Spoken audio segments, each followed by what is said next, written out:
Everyone, test quiz में आज आपका स्वागत करते हैं। आज मैं आप लोगों के लिए लेके आया हूं एक चरों के द्विघात समीकरण, एक चर के द्विघात समीकरण का अगला वीडियो, ठीक है, जिसे हम लोग वर्ग समीकरण या क्वाड्रेटिक इक्वेशन भी कहते हैं। आज हम लोग पढ़ने वाले हैं कि कोई भी अगर क्वाड्रेटिक इक्वेशन दिया हुआ है उसको सॉल्व कैसे करेंगे, ठीक है। इससे पहले के वीडियोज में हम लोगों ने देखा कि कोई भी समीकरण एक द्विघात समीकरण है या नहीं उसको पहचानने के तरीके देखे। फिर उसके बाद के वीडियो में हम लोगों ने देखा कि कोई भी द्विघात समीकरण है उनके मूलों को निकालने का हम लोगों ने मेथड देखा, और हम लोगों ने देखा कि कोई भी अगर मूल जो है वो द्विघात समीकरण का मूल है कि नहीं, इन चीजों के बारे में देखा था।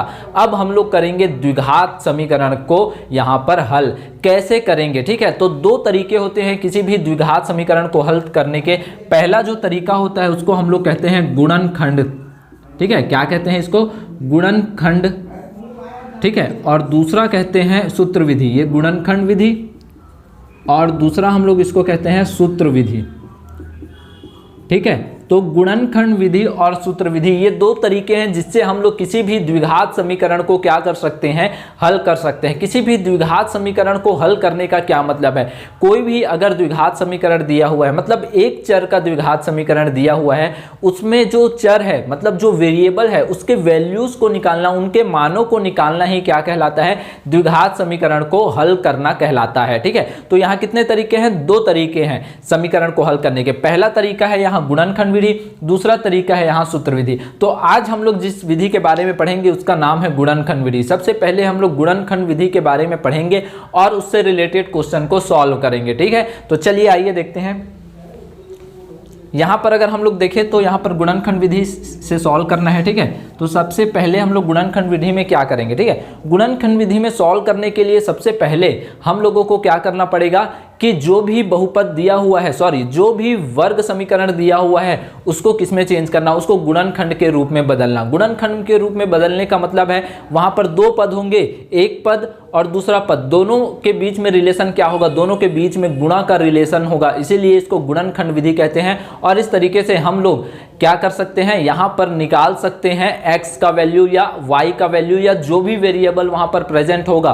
कहां पर प्रेजेंट होगा? वर्ग समीकरण में प्रेजेंट होगा, उसका वैल्यू निकालना, ठीक है। गुणनखंड विधि को एक और तरीके से भी जानते हैं, इसे मध्य पद विभाजन भी कहते हैं, मिडिल टर्म स्प्लिटिंग, ठीक है। इसमें क्या करते हैं हम लोग, मध्य पद जो होता है उसको दो भागों में बांटते हैं, जैसा कि हम लोगों ने बहुपद में देखा, जैसा कि हम लोग मेरे पिछले वीडियो में आप लोग देखेंगे कि उसमें मध्य पद विभाजन के थ्रू मैंने एक क्वेश्चन को सॉल्व किया है, ठीक है। चलिए आइए देखते हैं मध्य पद विभाजन क्या होता है या फिर गुणनखंड विधि क्या होता है, ठीक है। जैसे मेरे राइट हैंड साइड में अगर आपको क्वेश्चन दिख रहा होगा, सबसे पहला क्वेश्चन 9x² - 3x - 2 = 0, इसको सॉल्व करना है, गुणनखंड विधि का उपयोग करके सॉल्व करना है। ये क्वेश्चन आपकी बुक में है, अगर आप लोग एक्सरसाइज 3 पर जाएंगे, ठीक है, एक्सरसाइज 3 पर जाएंगे तो आपको ये क्वेश्चन मिल जाएगा, ठीक है। चलिए आइए देखते हैं क्या दिया हुआ है। पहला क्वेश्चन दिया हुआ है 9x² - 3x - 2 = 0, ये गिवन है, इसको सॉल्व करना है हमको, ठीक है। इसको क्या करना है? हल करना है। तो सबसे पहले क्या करेंगे, मध्य पद जो है उसको दो भागों में बांटेंगे। कितने भागों में बांटेंगे? दो भागों में बांटेंगे। और वो बांटने के जो नियम है वो मैं पहले ही बता चुका हूं, मैं फिर से आप लोगों को एक बार बता देना चाहता हूं कि अगर इसको दो भागों में बांटते हैं तो इन दोनों को जोड़ने से कितना आना चाहिए? उन दोनों पार्ट को जोड़ने या घटाने से -3x आना चाहिए, और उन दोनों को गुणा करने से क्या आना चाहिए? उन दोनों को गुणा करने से इन दोनों के गुणनफल के बराबर आना चाहिए, मतलब 9 दूनी 18 आना चाहिए, ठीक है।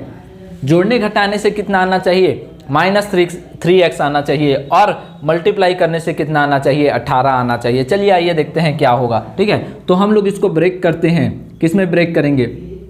इसको ब्रेक करते हैं 6x + 3x में, ठीक है। तो देखो 6x में से 3x माइनस करेंगे तो कितना आएगा? -3x आएगा, मतलब जोड़ने घटाने से -3 आ रहा है। और 6 और 3 को गुणा करने से कितना आएगा? 6 और 3 को गुणा करने से कितना आ रहा है? 18 आ रहा है। मतलब इस 3x को किस में ब्रेक करेंगे? -6x और 3x में ब्रेक करेंगे, तो ये कितना हो जाएगा?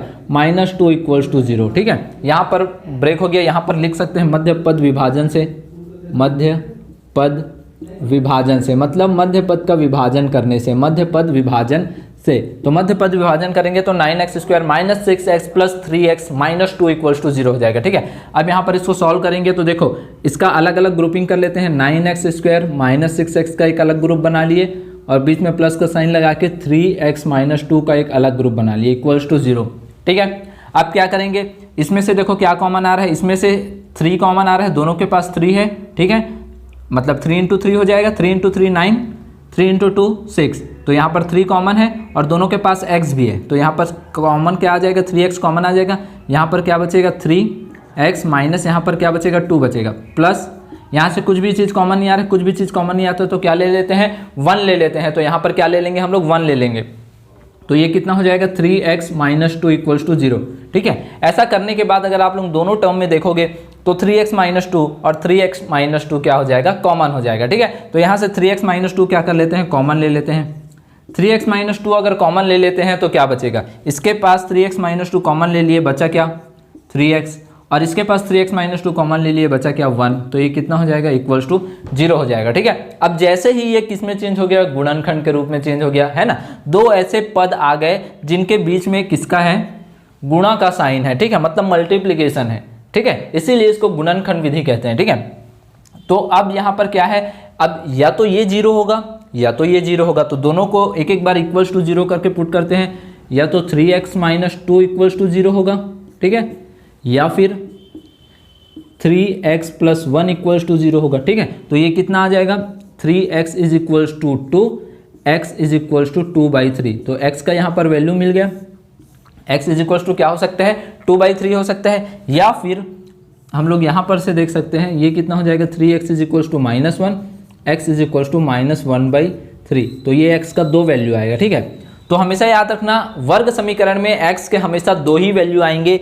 x का एक वैल्यू है आया है 2/3, x का दूसरा वैल्यू जो आया है -1/3, ये दोनों क्या कहलाते हैं, ये दोनों वर्ग समीकरण के मूल कहलाते हैं, या फिर हम लोग बोल सकते हैं रूट्स ऑफ कोऑर्डिनेट।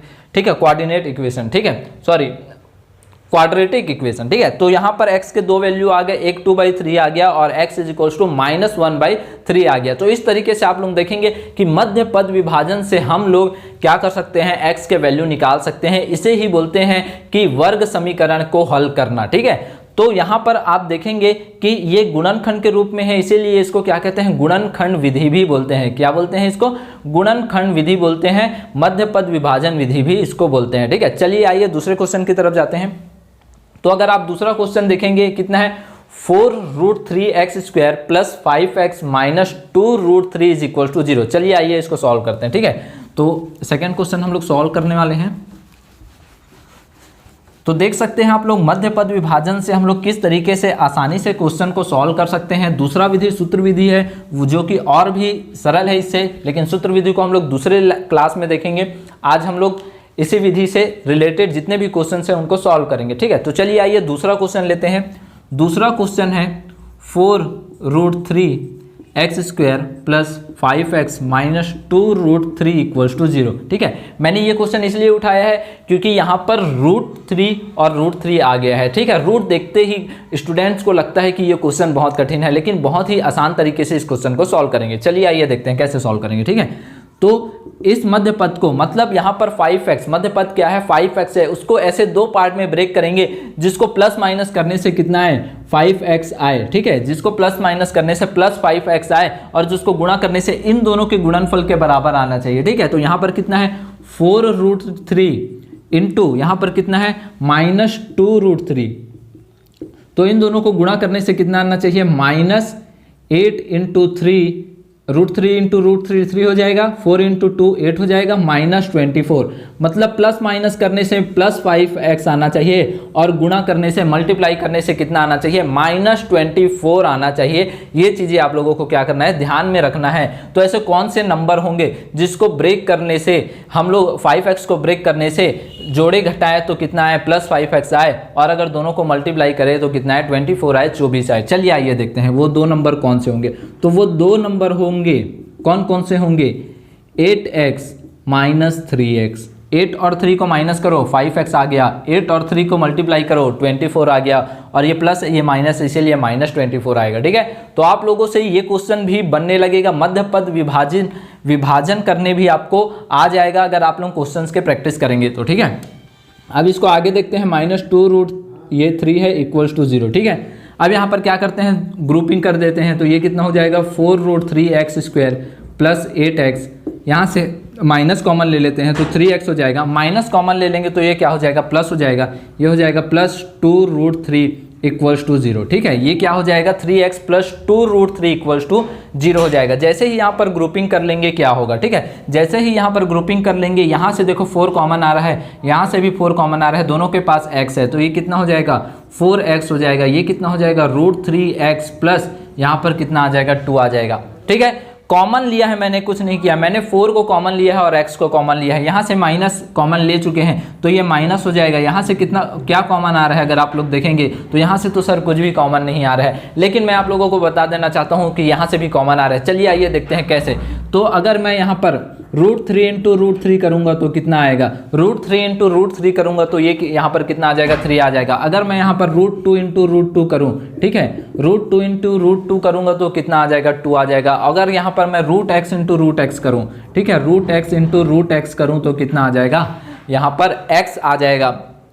तो इस 3 को मैं चेंज कर सकता हूँ, कैसे चेंज कर सकता हूँ, 3 को चेंज कर सकता हूँ √3 इंटू √3x प्लस 2√3। ठीक है, ऐसा इसलिए किया कि क्योंकि मैं यहाँ पर दोनों से कुछ ना कुछ चीज़ कॉमन निकालना चाह रहा था, इसीलिए मैंने 3 को क्या लिख दिया √3 इंटू √3, क्योंकि 3 को मैं क्या लिख सकता हूँ √3 इंटू √3 लिख सकता हूँ, इसीलिए मैंने यहाँ से क्या कर लिया √3, यहाँ पर 3 को √3 इंटू √3 लिख लिया। दोनों के पास अब √3 है, मैं √3 को क्या करूँगा कॉमन ले लूँगा, इक्वल्स टू मैं 0 लगा देता हूँ। ठीक है, यहाँ से √3 कॉमन आ जाएगा तो ये क्या हो जाएगा 4x √3x प्लस 2 माइनस यहाँ से √3 कॉमन आ जाएगा तो यहाँ बचा √3 प्लस 2 और यहाँ पर x भी है तो ये यहाँ पर x भी बचेगा इक्वल्स टू 0।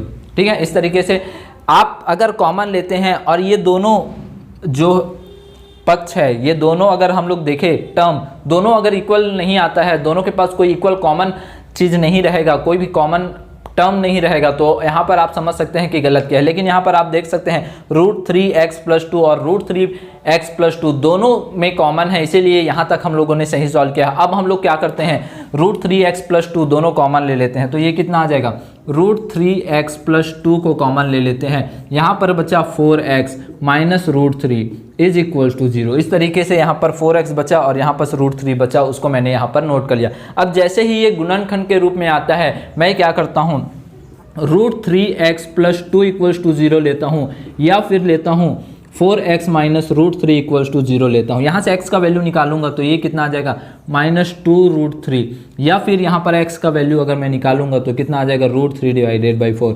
तो इस तरीके से देख सकते हैं x का यहाँ पर 2 वैल्यू आया, एक वैल्यू आया -2 डिवाइडेड बाई √3 और एक x का वैल्यू आया √3 डिवाइडेड बाई 4। इस तरीके से देख सकते हैं आप लोग कि मिडिल टर्म स्प्लिटिंग जो मेथड है वो बहुत ही इजी है, मध्य पद विभाजन या इसी को ही बोलते हैं हम लोग गुणनखंड विभाजन, जो कि बहुत ही आसान तरीके से हम लोग सॉल्व कर सकते हैं अगर आपने मध्य पद को विभाजित करना सीख लिया। अगर आपने मध्य पद को विभाजित करना सीख लिया तो आप लोग बहुत ही आसानी से इस क्वेश्चन को सॉल्व कर सकते हैं। चलिए आइए देखते हैं हम लोग अगले क्वेश्चन की तरफ। अगला क्वेश्चन है हमारा, अगर थर्ड क्वेश्चन हम लोग देखें तो हम लोगों को एक परिमेय बहुपद के रूप में दिखेगा, जहां पर x plus 1 divided by x minus 1 minus x minus 1 divided by x plus 1 is equals to 5 divided by x या 5/6 है। ठीक है, इसको कैसे सॉल्व करेंगे, चलिए आइए देखते हैं कैसे सॉल्व करेंगे। ठीक है, क्वेश्चन लिख लेते हैं पहले। थर्ड क्वेश्चन दिया हुआ है हमारा x plus 1 divided by x minus 1 plus, sorry यहाँ बीच में माइनस है, minus x minus 1 divided by x plus 1 is equals to 5 divided by 6। कुछ इस तरीके से क्वेश्चन हमारा दिया हुआ है। सबसे पहले क्या करेंगे हम लोग यहाँ पर एलसीएम लेंगे, इसको सॉल्व करने से पहले यहाँ पर एलसीएम लेंगे तो कितना हो जाएगा x minus 1 into x plus 1। ठीक है, अब इसका मल्टीप्लीकेशन इसके साथ होगा तो ये हो जाएगा x प्लस 1 माइनस, सॉरी यहाँ पर x प्लस 1 का मल्टीप्लीकेशन इसके साथ होगा x प्लस 1 माइनस, यहाँ पर अगर हम लोग देखें x माइनस 1 का मल्टीप्लीकेशन किसके साथ होगा, x माइनस 1 के साथ इसका मल्टीप्लीकेशन होगा। कुछ इस तरीके से इक्वल्स टू 5 डिवाइडेड बाई 6, कुछ इस तरीके से हमारे पास इक्वेशन मिलेगा। ठीक है, ठीक है, तो यहाँ पर देखेंगे x प्लस 1 और x प्लस 1 दोनों एक दूसरे को मल्टीप्लाई करेंगे और क्या बन जाएगा, यहाँ पर बन जाएगा x प्लस 1 का whole square. Same as it is यहाँ पर भी x माइनस 1 का होल स्क्वायर बन जाएगा और डिवाइडेड बाई यहाँ पर a प्लस बी और a माइनस बी का फॉर्मूला आ जाएगा। a माइनस बी और a प्लस बी का फॉर्मूला होता है, यहाँ पर मैं लिख देता हूँ a प्लस बी और a माइनस बी का फॉर्मूला होता है a square minus B square. ठीक है, क्या होता है? a square minus B square होता है। तो मैं यहाँ पर क्या करूँगा, a square minus B square का फॉर्मूला लगा दूंगा, तो ये हो जाएगा एक्स स्क्वायर माइनस 1 का स्क्वायर 1 ही, तो मैं इसको एक्स स्क्वायर माइनस 1 ही लिख देता हूँ। ये कितना हो जाएगा 5/6। अब इसको आगे सॉल्व करेंगे तो यहाँ पर दिख रहा होगा a प्लस बी का होल स्क्वायर, यहाँ पर दिख रहा होगा a माइनस बी का होल स्क्वायर वाला फॉर्मूला लगेगा। तो वो फॉर्मूला होता है, अगर आपको फॉर्मूला पता नहीं है तो आप लोग 9th क्लास में जाएंगे और 9th क्लास की बुक से आप लोग यहाँ पर बीजगणित के सभी फॉर्मूले को याद कर लेंगे। ठीक है, तो ये कितना हो जाएगा X square plus 1 plus 2x हो जाएगा, और यहाँ पर इसको ब्रैकेट ओपन करेंगे, अभी नहीं करते लास्ट में करेंगे, x square plus 1 minus 2x हो जाएगा। ठीक है, डिवाइडेड बाई यहाँ पर कितना आ जाएगा X square minus 1 is equals to कितना हो जाएगा 5/6 हो जाएगा। ठीक है, चलिए आइए देखते हैं इसको आगे कैसे सॉल्व करेंगे। ब्रैकेट ओपन करेंगे तो ये हो जाएगा X square plus 1 plus 2x minus X square minus 1 plus 2x divided by ये हो जाएगा X square minus 1 is equals to 5/6। ठीक है, यहाँ से देखेंगे तो ये एक्स स्क्वायर कैंसिल आउट हो जाएगा, 1 से 1 कैंसिल आउट हो जाएगा, ऊपर में आ जाएगा 2x प्लस 2x 4x हो जाएगा।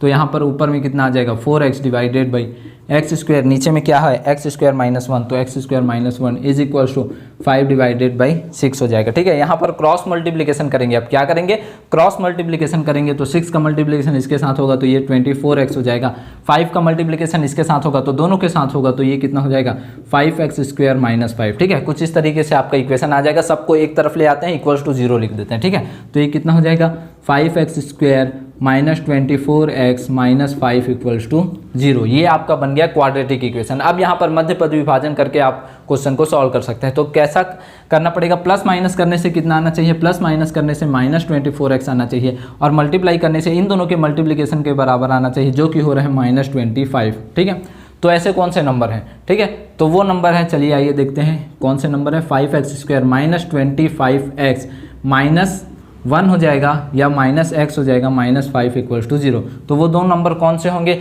माइनस 25x और x होंगे। ठीक है, यहाँ से देख सकते हो मल्टीप्लाई करके, अच्छा ये प्लस x होगा। ठीक है, माइनस 25x और प्लस x होगा। अब इसको सॉल्व करते हैं तो देखो 5x कॉमन दिख रहा है, 5x कॉमन ले लो तो ये बचा x माइनस यहाँ पर बचा 5 प्लस यहाँ पर कुछ कॉमन नहीं दिख रहा है तो क्या ले लो 1 कॉमन ले लो, तो बचा क्या x माइनस 5 इक्वल्स टू 0। ठीक है, कुछ इस तरीके से। अब देखो दोनों टर्म में x माइनस 5 जो है कॉमन दिख रहा है तो मैं x माइनस 5 कॉमन ले लेता हूँ, ये कितना हो जाएगा x माइनस 5 कॉमन आ गया, फिर यहाँ पर बचा 5x प्लस 1 इक्वल्स टू 0, कुछ इस तरीके से। ठीक है, x माइनस 5 और 5x प्लस 1 दोनों कॉमन दिख रहा, सॉरी x माइनस 5 कॉमन दिख रहा है, दोनों से मैंने x माइनस 5 ले लिया। अब यहाँ से सॉल्व कर सकते हो x माइनस 5 इक्वल्स टू 0 या फिर 5x प्लस 1 इक्वल्स टू 0। तो यहाँ से x इज इक्वल्स टू कितना आ गया 5 आ गया, और यहाँ से देखेंगे तो x is equals to minus 1/5। तो यहाँ पर देख सकते हैं x के दो वैल्यू आ गए, x इज इक्वल्स टू 5 आ गया